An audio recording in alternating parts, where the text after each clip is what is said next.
In the neighborhoods of Najaf, a strange incident spread from street to street. Back in 2004, a witch and fortune teller somehow managed to broadcast her spells through radios, using a well-known radio station. The greatest tragedy was that no one knew how to get to her. She carried out her clients' wishes live, her strange spells echoing in the ears of dozens, perhaps hundreds. It was a tale people thought they understood at the time. But now, I'm bringing you the real story as told by the very man who uncovered her secrets and sealed her fate. All I need from you, buddy, is a thumbs up and a motivating comment. I guarantee you're about to hear events you've never heard anywhere else. So hit that subscribe button and let's get started with today's episode. Alright, how does a demon possess a person? We always tell you through your eyes or hands and feet.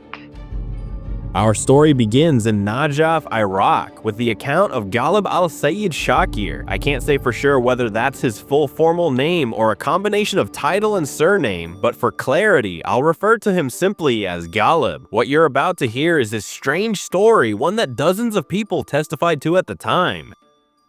Ghalib introduces himself. I come from Al-Nida'a district in Najaf, 49 years old now, an Arabic teacher who has lived a calm, settled life, thanks be to God. Yet I cannot shake off a story from 2004, a story many others still remember. Its strangeness and the strangeness of its events left a mark no one could easily forget. At that time, phones were rare, and for many, even televisions were out of reach. What united people instead were radios, portable or old-fashioned, valued for their simplicity and power. I was no exception. I was one of the radio enthusiasts, captivated by every sound that came through the airwaves. One evening that year, I laid out a rug on the ground right in front of my house. Across from me stretched a vast empty lot, the land neighboring the great cemetery of Najaf, Wadi al-Salam.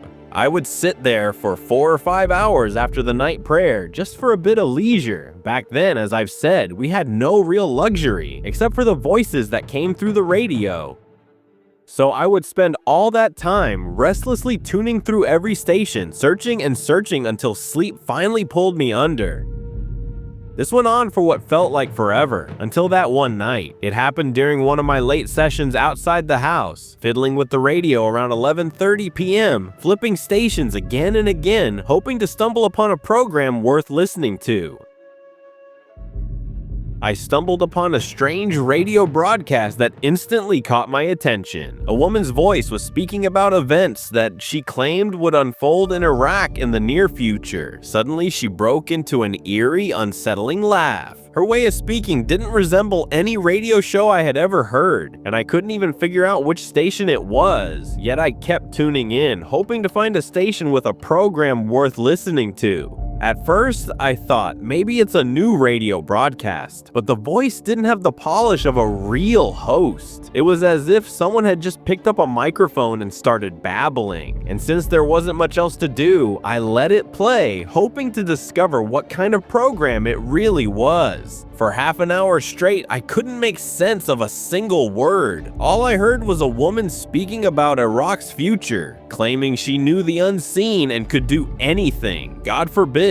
Only God knows the unseen, and He alone has power over all things. That's what puzzled me. How could a radio program reaching tens or maybe even hundreds of listeners be presented this way? She concluded her words with strange, meaningless phrases in Arabic, just gibberish. And then she ended with a promise. Anyone hoping for wealth or longing for love should tune in tomorrow at the exact same time, 11 p.m. And then the voice vanished, but it left behind a storm of noise in my head. I realized she had just uttered words about bringing back a lover and summoning wealth. That could only mean one thing. She was some kind of sorceress, a fraud. But what truly unsettled me was that she was speaking on a local radio station, and stranger still, the station itself vanished too. No name, no shows, nothing, as if the witch herself owned the radio station, broadcasting whenever she wants. I sought refuge in God from the devil, afraid that the strange words she uttered might be nothing more than dark incantations. Carrying my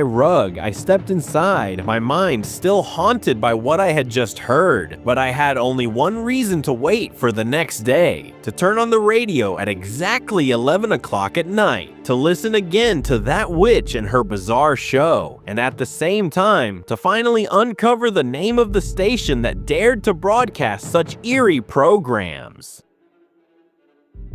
And sure enough, on the second night at exactly 11 p.m., I sat down, tuned to the same frequency, the one that had been silent all day.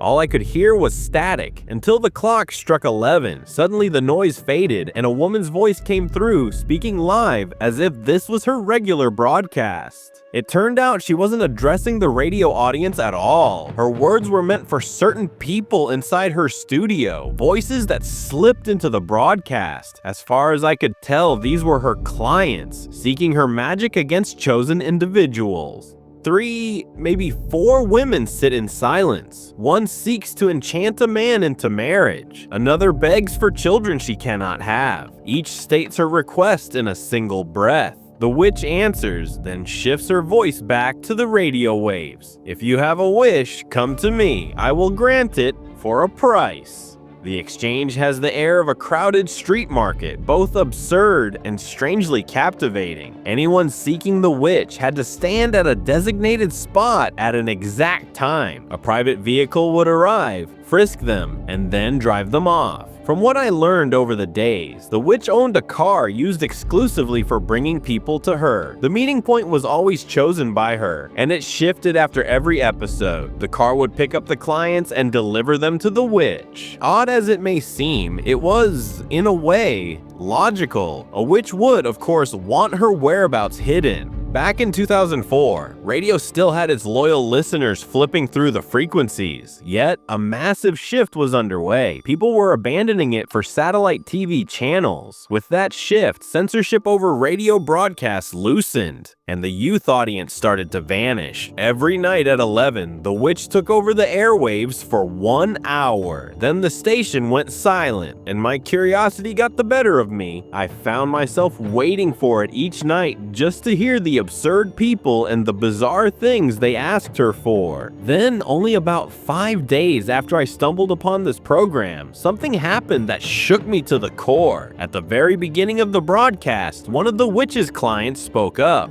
I want a spell for a man named Mokhtar al-Ibrahimi. His mother's name is X. This is a piece of his clothing and he lives in Al-Mutanabi. The witch interrupted sharply. Don't mention details. He went on anyway. All I want is for him to divorce his wife, or for her to leave him so I can marry her. I'm a jeweler, and if you make it happen, I'll pay whatever you demand, and more. Not long after, another woman stepped up, asking for magic as well. The operation was simple. The witch hosted radio broadcasts, casting her enchantments to attract paying clients. The real problem? The money was pouring in. Too much of it. I quickly snatched a paper and pen, jotting down the name I had heard, Mokhtar al-Ibrahimi. Then I added his mother's name, and finally the name of his neighborhood, Al-Mutanabi. Everyone knows Al-Mutanabi district. It's right there in the city of Kufa, practically a stone's throw away from where I live.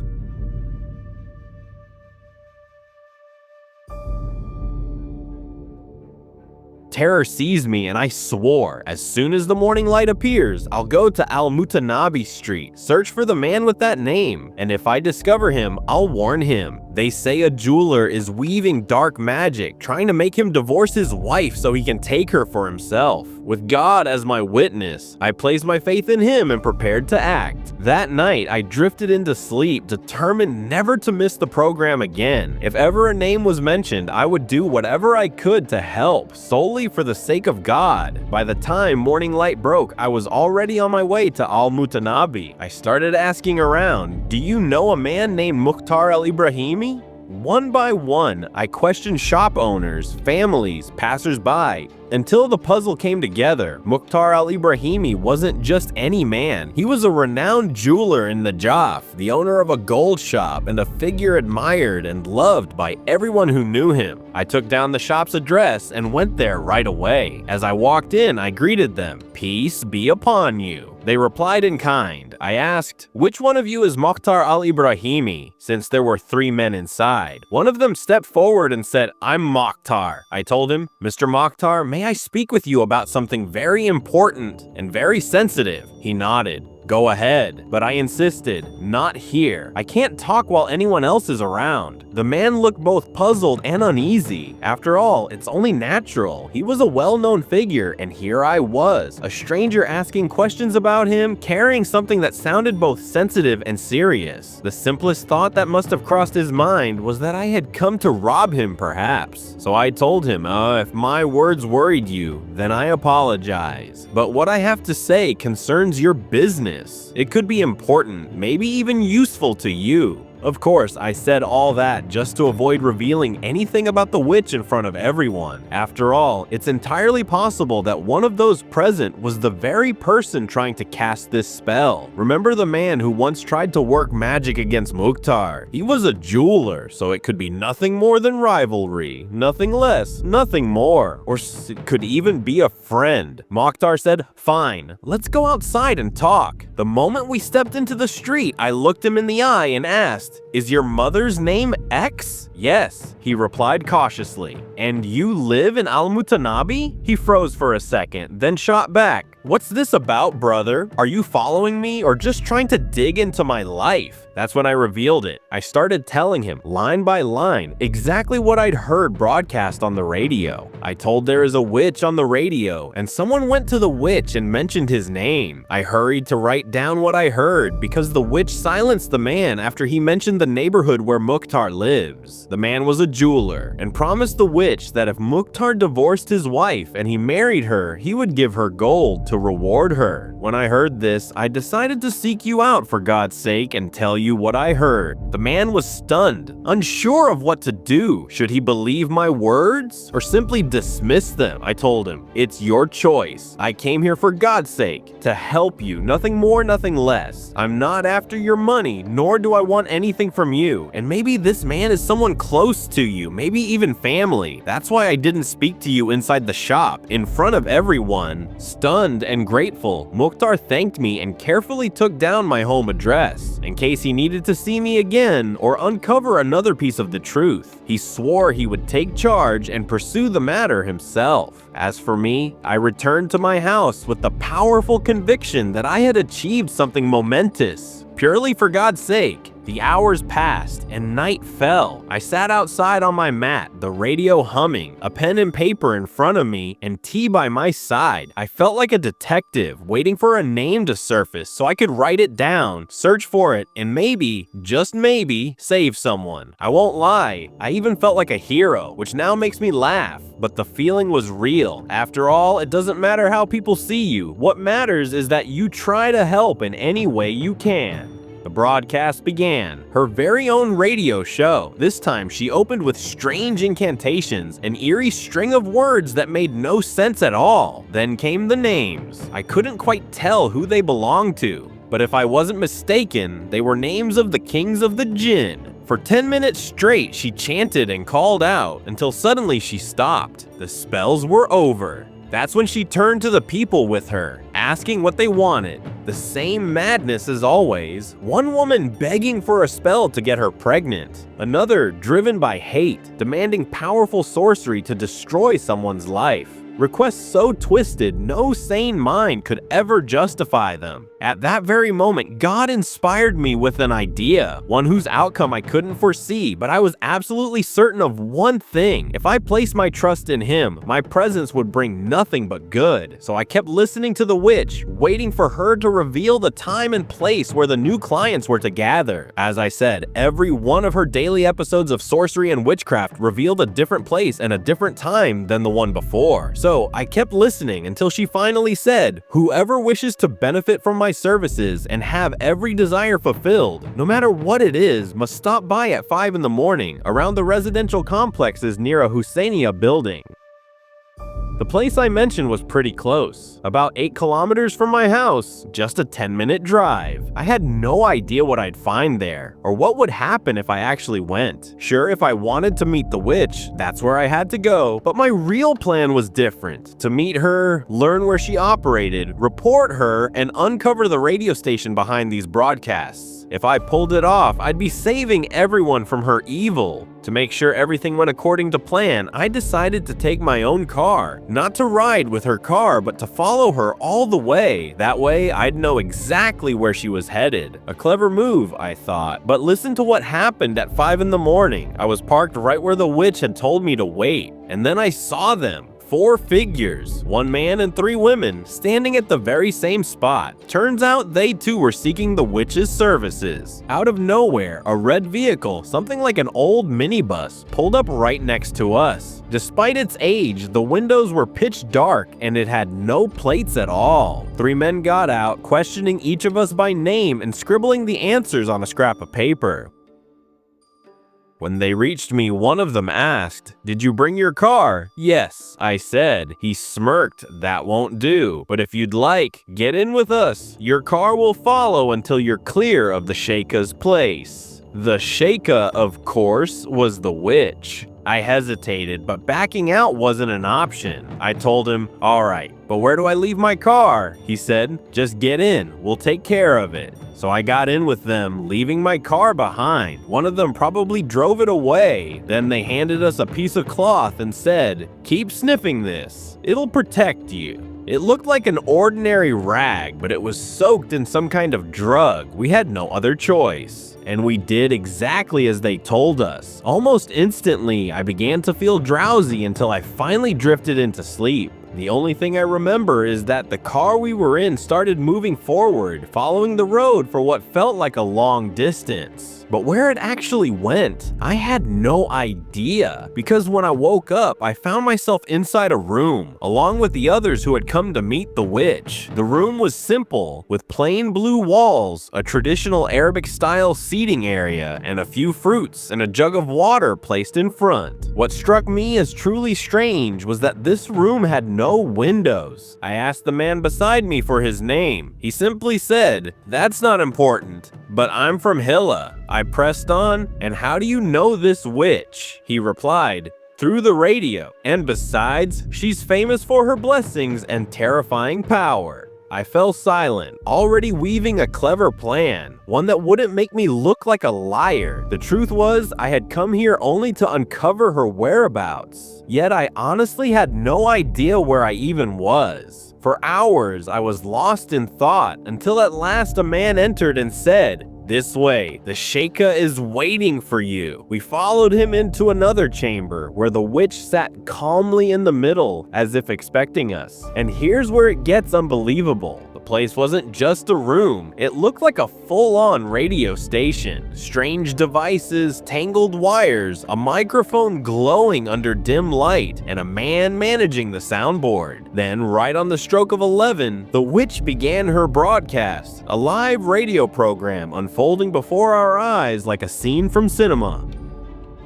The scene I witnessed was beyond logic. Fire and incense filling the air, spellbooks scattered around, and strange intricate devices everywhere. It looked like a radio station, yet at the same time a den of sorcerers and fortune tellers. Something you'd never imagine seeing anywhere else. But at its core, it still resembled a radio station. The witch began muttering strange incantations, reciting lines from the old books in her hands, and asking each one of us what we desired. I was the last among those seated, and when my turn came, I told her my request. I wanted a spell of love for a girl named so-and-so, daughter of so-and-so. The method didn't matter. What mattered was that it worked. Of course, the name was fake, just a story I was spinning for the witch. But she didn't say a single word. She only locked her gaze onto mine. And though she never moved from her place, a shiver of fear ran through me. And the scene just kept getting stranger. The witch's eyes locked on mine, and suddenly she screamed straight at me, "Liar!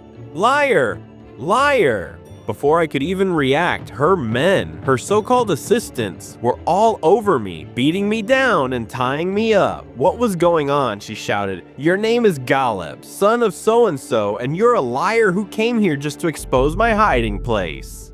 Galeb says, "Out of fear, I kept swearing to her, 'No, that's not true. I came to you for help, and I'm willing to pay you whatever you ask.' But whatever that meant, it wasn't in my favor at all. The next thing I knew, a blow landed on my head, and everything went dark. When I woke up, I found myself lying on the ground near what is now the waste incinerator of Najaf's health department.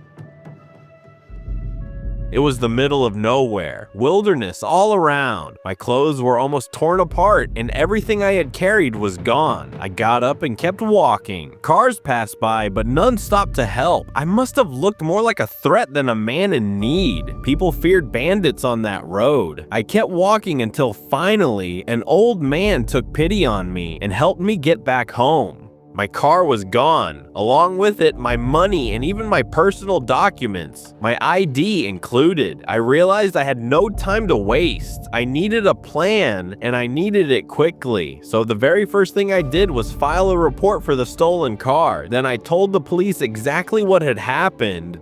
The problem was, the police told me that since I had gone to the witch myself, I was guilty too. They said I should have reported it from the start instead of getting involved. But after a round of questions and answers, they finally said, "We'll look into it. You just go home. If we find your car, we'll bring it back to you." So I went home, but for 7 straight days, the Witch's radio show went on exactly the same, as if nothing had ever happened. Yet by God's will, the whole case was eventually exposed. How? Just listen and prepare to be shocked. One day, the goldsmith Mukhtar al-Ibrahimi came to my door. He said he and his wife had agreed on a divorce, but it wasn't real, just a false story he intended to circulate. His goal? To test whether someone close was plotting against him, especially after what he discovered about the Radio Witch. The real shock came after he spread the news among his friends, saying, "I divorced my wife and left the entire house to her." That same night, however, something strange happened. Another goldsmith, his closest friend, went straight to Mukhtar's house and knocked on the door.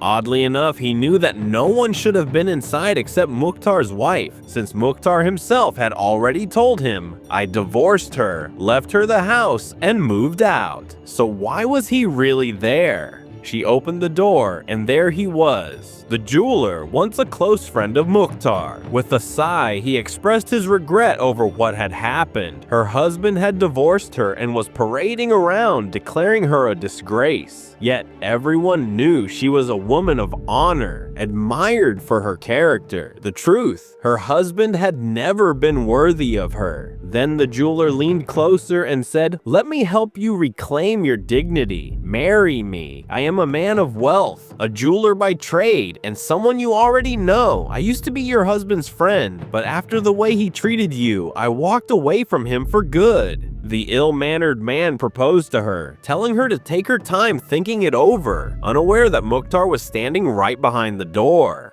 And what happened next? A tribal council, a massive dispute erupted, ending with the arrest of one of Mukhtar's friends, who confessed to everything, word for word. The police then tracked down the witch's hideout and managed to arrest her along with all her accomplices. As for the idea of broadcasting on the radio, it was actually quite simple. After 2003, a well-known radio station in Najaf was shut down for several reasons and went completely off air. That's when the witch saw her chance. She brought in a former employee of the station, changed the frequency, and began practicing her witchcraft inside the studio, live on air. She took advantage of the fact that many people had stopped tuning into radio, turning it into the perfect trap to lure in the elderly and the curious, all while staying under the radar of the police and skeptics. After all, no sane, clear-minded person would fall for the tricks of a charlatan, right? But the biggest mystery is that no one really knows where this witch vanished. Rumor has it she paid an enormous sum of money, cleared all charges, and walked away, free as if nothing ever happened. Who knows? Maybe one day we'll hear another chilling story about her. For now, her whereabouts remain unknown, and no one can tell what she's truly up to. Right now, the magic works like this: a love spell, a mystery spell, and of course, the one that pulls you straight into the channel to binge what you've missed. Another spell? It makes you subscribe, share the video, and wait eagerly for the next episode. Oh, and don't forget the spell that lures you to my Instagram, where the real behind-the-scenes life happens. I'm Ali Ahmed. Goodbye.